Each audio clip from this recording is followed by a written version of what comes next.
And so it begins. I'm sure you've already heard the news, but if you haven't heard the news, we have just had the expansion of the unsupervised robotaxi network to Dallas and to Houston. Surprising everybody, nobody had a clue. Now, I had said I thought this expansion was going to happen on Monday, 4/20. So Elon surprised me with that one because, or maybe there's going to be more on 4/20. But in the meantime, we got it about the time we thought, even if it wasn't on 4/20. Anyway, we've got the surprise, a couple of surprises. Number one is that it went straight to unsupervised in those two locations, as opposed to having any time at all with drivers in the seat. Now, one of the reasons for that could be is that those other cities are not dissimilar from Austin in the way the streets are laid out and in the odd, situations that they have in Texas that are pretty much, Texas only.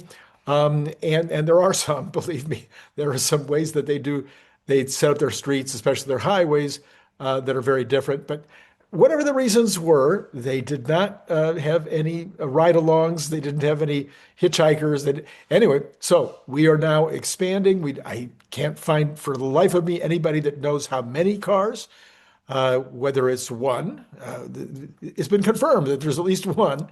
But anyway, whether it's one, whether it's 10, whether it's 20, hopefully, if it's however many it is today, hopefully over the next few days, it expands even more. Now, so I asked Grok, I said, okay, this is a really obviously a very big deal. And I asked this prompt. Here was my prompt. Given the Netherlands decision on FSD and the slow but sure ramps we've had of supervised and unsupervised vehicles in Austin and in the Bay Area, and the beginning of production of cybercabs, the addition of more cities where testing is being done, they added Detroit today. And with 4/20 being on Monday and Wednesday, the earnings call. So we have all those things that are coming together, all those issues coming together at once. What is your speculation, Croc, with regarding the ramp over the next 2 days and over the month? So Croc was perfectly willing to speculate and come back with this. Short-term speculation, very little measurable ramp in fleet size, production output, or software capability, but a noticeable uptick in public visibility and hype.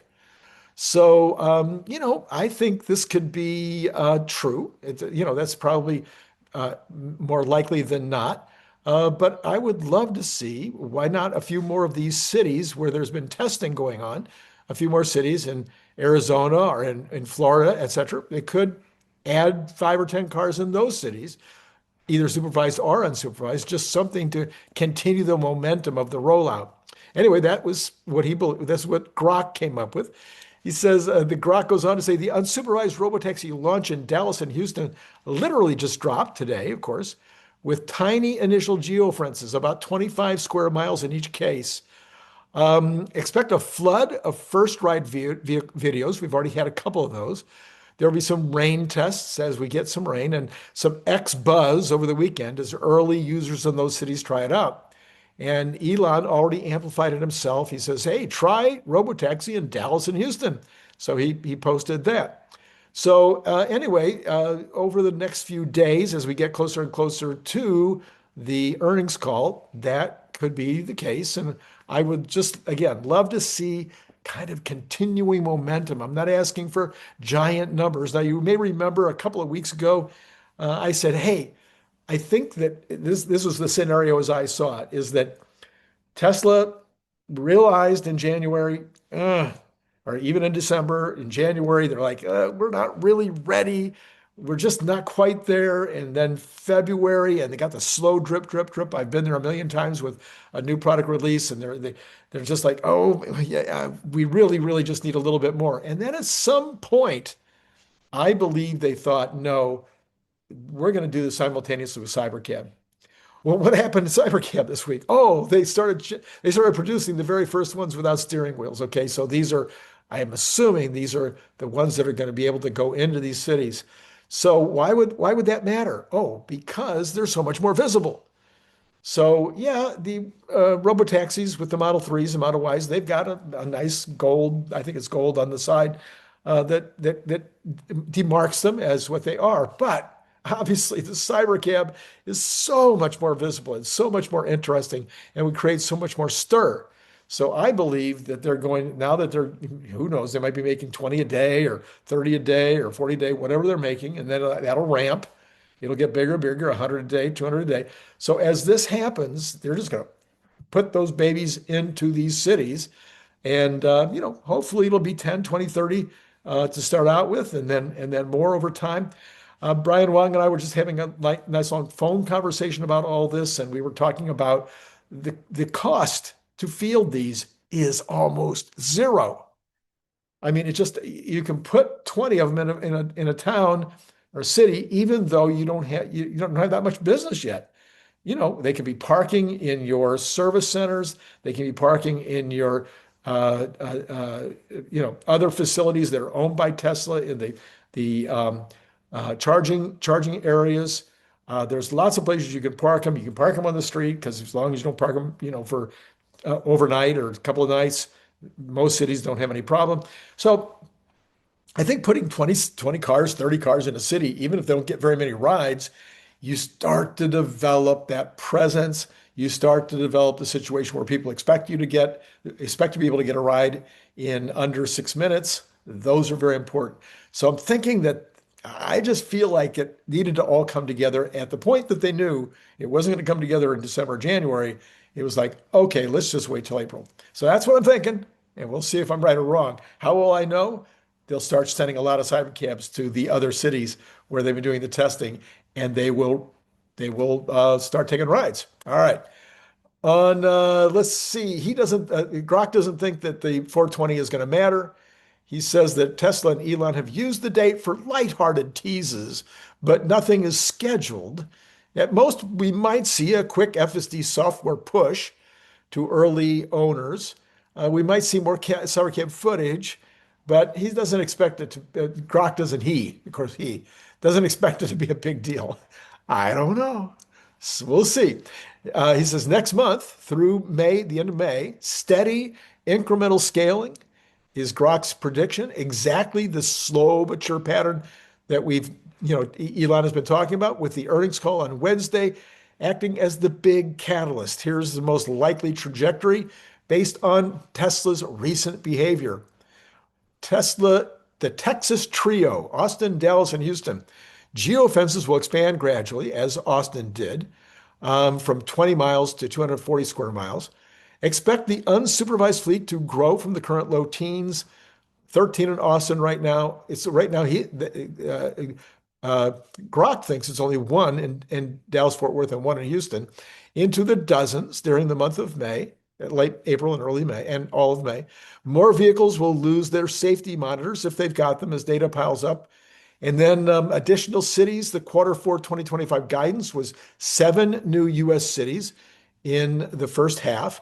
1 or 2 more, Phoenix and Las Vegas, could quietly go live or enter employee testing by late May, but nothing massive until after the earnings confirmation. So we'll find out. So Grok is suggesting that the earnings call, we will get the kind of guidance that we got before, but this time it'll be much more certain. Then the Bay Area stays mostly supervised safety driver with safety drivers in them due to California rules. I got to think that they're ready to blow the rules up there. I don't know. We'll see what happens, but I'm really thinking that in May we will get unsupervised drivers or unsupervised cabs in that area as well. Cybercab production volume ramp officially targets April. We are already seeing early units, as we just mentioned. These will most likely feed, some internal testing and Robotaxi fleet, which was what we just talked about. Then there's the Netherlands. FSD supervised rollout begins in earnest in April and May. Tesla Europe is already testing it. Expect more countries to follow the Dutch type approval path later in 2026. I think Belgium could be next, but the real EU-wide unlock is still months away. What about this earnings call coming up? Almost certainly they will highlight unsupervised miles driven, early Cybercab production metrics, Optimus and Dojo progress, Guidance will likely stay measured, maybe a little bit of under-promising this time. Ramp will be gradual, but the tone should be confident given the fresh Dallas-Houston launch and the overall approvals, the Netherlands. Stock reaction will hinge on numbers, not hype. Generally speaking, I think Grok could be wrong on that. It's usually about what is Elon's mood? Because we already got very low numbers on expectations with regard to the earnings. Bottom line, the next 30 days will feel like continued validation. Nothing explosive before the earnings this Wednesday, but the foundation keeps widening. And then by the end of May, things will really be popping. All right. He says, Grok ends by saying it's educated speculation. Yeah, it's not facts. All right. So talking about facts, we also have got this maybe rumor, maybe true. We don't know. Trying to figure it out from 𝐒𝐮𝐬𝐝𝐚𝐲, which is 𝐒𝐚𝐻𝐃 He says Tesla secretly updated it's updated actual smart summon in FSD 14.3.1. This update wasn't mentioned anywhere, but the difference right now is huge, he says. The car reacts instantly, moves faster, feels completely refined. He tested it in real-world parking lots, tight spaces, and long distances to see if Tesla's secretly improved summon. Is this the biggest hidden update ever? Is this real? So that's what he also dropped a detailed video and showed the refinement in parking and et cetera, et cetera. So, and people were like all over it. Now, Whole Mars comes along and he says, listen, he posted today confirming smart summon, appears to be on the FSD 14 stack, activates much faster, feels refined. And then Minimal Duck came in and said, he posted his own test videos over the last 2 to 3 days. Faster activation, more decisive, maneuvering around people and obstacles, even venturing onto streets from driveways in some cases. Posts are getting hundreds of likes and sparking reply chains in all 3 cases. So we'll see what happens with that over the next few days. By the way, this is Randy Kirk, and if you haven't done it yet, you should probably be signing up. Well, I think Friday was the last day for May, but maybe you should get on the list right now for Nick Gibbs' options class, because I'm assuming he'll do one in June. I think he even mentioned he'll do one in June. So if you want to sign up for that, go down to the information below and just go ahead and just click that link, and boom, you'll get there. You can sign up. Make sure that you do that, or if you contact Nick directly, tell him Randy sent you for sure. Bill Maher just torched the left. This would be the first time I think I've ever quoted Bill Maher. I could not tell this story. He says, I love hypocritical America. You see, liberals suddenly love the Pope. He doesn't believe in gay marriage, no women priests, and now he's feuding with Trump, and NBC loves this guy. Let me know in the comments below, what do you think about that? Okay, so later today, let's talk about the war for a minute. Okay, almost forgot about the war. All right, a lot of confusion out there right now. So far as I know, last I checked, Iran has not affirmed, the U.S. and Iran have not affirmed a new mano a mano, a new meeting. Also indicated from every source that I have is that papers are going back and forth with ideas and suggestions. Iran is saying, look, we don't want to extend the treaty, the temporary ceasefire. We want a deal. I think it's going to probably be extended because it's just too hard to put everything together in such a short time. In the meantime, Trump said, no, I'm not going to lift the blockade. And so Iran says, well, if you're not going to lift the blockade, we're going to continue to block the Strait of Hormuz. And they even fired on a couple of ships out of India. And the Indians called the Iranian ambassador into the office. Hey, guy, we need to talk to you. What are you even thinking about? Why are you doing this? This is wrong. So don't know how Iran will respond to the what do you want to call it? chastising by the country of India, or what will happen over the next day or so.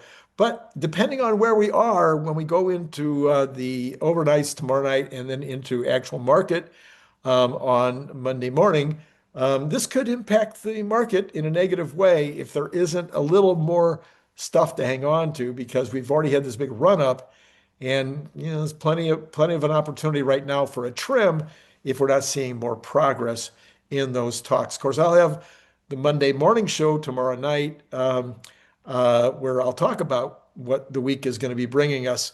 But right now, that's the best I can do.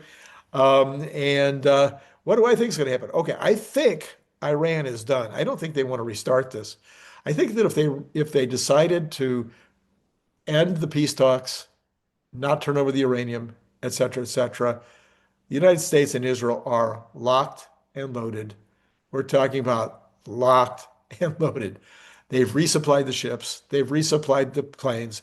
Everything is ready to go, and they would just rip out the heart of the Iranians. As some people have pointed out during this hiatus, our satellite systems and our spy systems, in particular, the amazing Mossad, have been able to go in and find where are the new leaders, who are the new leaders, where are they located, and I would expect a surprise attack again. And it could be, so I don't think Iran has got I don't think I think Iran would know as much or more about it than I do. And they would be like, no, this is not smart. It's not going to end well. So anyway, that's my thinking. They thought the Straits of Hormuz would be their trump card, but they underestimated Trump. So instead of thinking they had the Trump, it turned out to be no Trump. There is a joke for you guys who play bridge. All right, that's all I got for you right now. Tonight, later on, I didn't have time to prepare. There's a whole nother thing I want to talk to you about, and so there will be another show tonight. Sir Basher will be on tomorrow morning. It's going to be phenomenal. Don't miss that tomorrow. If you haven't watched the Phil Beisel show from this morning, it was also outstanding, getting a lot of views. And he's talking about AI5, and he's talking about the importance of it and what's going to happen, what it's going to be used for, how it gets used, getting into all that engineering cool stuff. And you definitely want to check that out. You might want to put it on 1.5 speed. It is Phil. All right, that's it. All for now, and it's been great talking to you.